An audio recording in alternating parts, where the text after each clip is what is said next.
How you feeling? John Riggs here.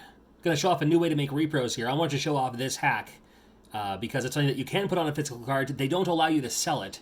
They don't want you selling it. However, you get the tools to make it yourself. You can make this a pretty cool Virtual Pro Wrestling 2 hack that features a lot of great wrestlers that aren't available in maybe some of the other games. Like there's New Japan. Of course, we got All Japan, New Japan. Got Jushin Liger. Moving over to Steve Austin, The Rock, Triple H. Even guys like Ric Flair, Sting, Goldberg. What about X-Pac, Undertaker? What about John Cena? Got Brock Lesnar, AJ Styles. So much more. Daniel Bryan, got Kurt Angle in there. Pretty neat.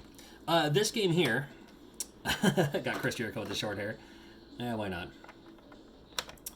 This game here was made using one of these. Now, this is the RetroStage flashboard, as you can see there. And I'm going to show you exactly how to use this in this video. Now again, this came from RetroStage. You can find it at retrostage.net. Of course, I have everything linked in the description below. And their boards come 3 different varieties. This is kind of like the souped out board. You can get it without the battery if you don't need it. There's another thing on here if you don't need it. Like if you know what you're making and it doesn't require those things, you can actually save some money and just say, I just need this board that does this. Then that's fine. But for the purpose of this video, I went to grab a few of them that had basically anything you need for any of the games that could be available for use with a board like this, including the CIC is a toggle on this one. And RetroStage's previous boards used to have a little spot where you could just plug in the CIC that you needed depending on the game. This one doesn't matter. You can actually flip these toggle switches and it gives you a little diagram right next to it of what you would need. Like if you need a certain type of CIC and then a certain type of save, you can just make the switches go in the favor that you need. And to get them to work, you'll need one of these. This is their blaster. It's their flash programmer, basically, for your Nintendo 64 games and other games too, but we'll talk about that in future videos. Very neat. Now for Nintendo 64 games, I'm going to need to put on the 3-volt. So I'm going to keep that like that just for now. And it uses this style. Is that USB-B? Is that the form of that? Yeah. Right, let's plug it into the computer, and I'll show you how to work it. Now, simple enough to pop it in there. Have the chips face away from you. So if it looks like that, it goes away, and you can tell which way is forward because it has that little blaster symbol down there. And again, for Nintendo 64 games, you want to have it on the 3-volt. Now again, the retrostage.net website has this download for you when you get this program, but there's a couple things depending on what kind of computer you're using to get the drivers to work properly. Now I'm using a Windows 7 machine, that's how old I am, because it works for all the other programs that I need too. So if you did do that, there's an instructional thing, you just click on the deal, and it's worked just fine for me. Nothing to worry about there. But we got the program here, and here's what it looks like. Kind of simple, right? I mean, there's a lot of buttons going on, a lot of things to look at, including you can even dump carts if you need to, or you can dump the EEPROM. You can write the SRAM, I suppose. There's some little features and stuff.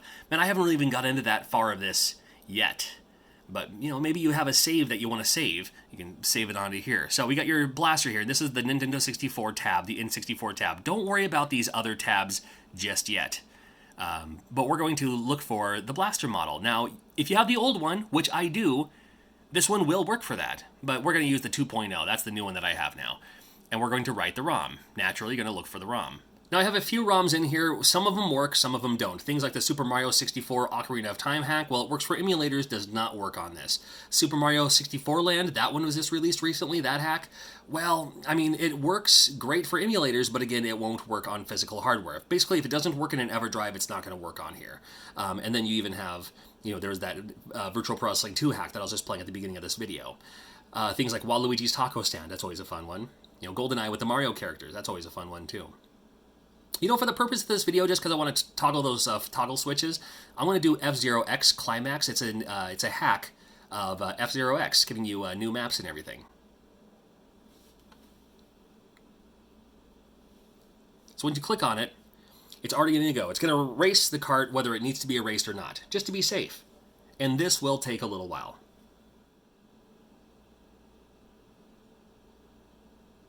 All right, so the erasure was successful. That took about 2 minutes. And now it's going to write the cart, and this one has this progress bar, which, again, depending on the size of the game, it may take a while. It could take 5 minutes, 10 minutes. There was a 64 meg game that I wrote onto here just a couple days ago. That one took about 20 minutes, 25 minutes or so for the whole process. So just hey, just like those old commercials, man, set it and forget it. Come back to it later. It'll play a sound when it's done.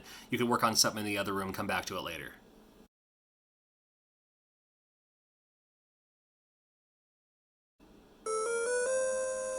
That's a beautiful sound, isn't it? Well, that means that we can pull our game out. Now, you can pop this directly into your Nintendo 64. When you do so, have the chips face away from you. You can pop it in like that. Just kind of feel for it, slid it in, hit power. Now, again, it's not going to work. And you remember why. The CIC is not the same set as by default. Now, when you look at this, its default is this, with them all down like that, that's 6102 with the 4K EEPROM at the end, or the EEPROM. So that's 6102. 90 to 95% of Nintendo games are 6102. If it's not working, try the different ones. Try, 3, 5, 5, for instance. 5 is Ocarina of Time. I believe F-Zero X is 6106. So I'm going to do that one like that. That means it's 6. 6106 is 001, so it's 00, and then flip up for 1. Let's pop this in and see what happens. There you go. And then here you go, F-Zero X. A wonderful hack to give you new laps and everything. You know, if you're an F-Zero X fan, might be worth your while to check this out and play some new laps, you know. Go to Mute City while you're there, huh? Well, there you go. Got F-Zero X. Well, it's just the circuit board for F-Zero X. However, the people at RetroStage also sell multicolored shells as well, if you want to pop it in there. And I think I'll pop this one in there. These shells are slightly different from the Retro Circuits shells, as it doesn't have the little tab thing. This one just features 4 screws. Both work great, though. Both work absolutely great. So whatever one you're feeling, and just apply the label. There you go, F-Zero X. F-Zero X Climax! And after I did this, I just realized I forgot to put the battery in there. The battery, again, simple enough. It's this little lock case mechanism thing. You just take your battery, and they'll provide the battery, too. All right, let's put this back in the case. There we go. All right, we got it together. And this time there's a battery in there. Gonna help out the SRAM. Actually, with this game, I don't even think it needed it. However, I'm glad I put it on there anyway, all the same, because they included the battery, so I'll put it in there all the same. And I thank you for watching. Again, huge thanks to RetroStage for doing something like this. Now, I covered their older blaster board like 2 years ago, and a lot of improvements have been made since then, and I thought it worked great then. In fact, I literally used the old board not even a month ago to getting the new board, which has some new features, and you can also use it for adapters that can do like Nintendo games, Super Nintendo games, even Game Boy and Game Boy Advance. I'm going to cover those on this channel here in the very near future as well. So thank you for watching. Thank you for subscribing. Always new videos coming out soon. And if you need more information about RetroStage and what they do, check out the link in the description below. It's not an affiliate link. I don't get any cash back. In fact, they did provide the blaster thing, but then I ended up buying like a ton of my own stuff just because I think it's great and I wanted to use it for myself. So I thank you for watching. Take care. We'll see ya.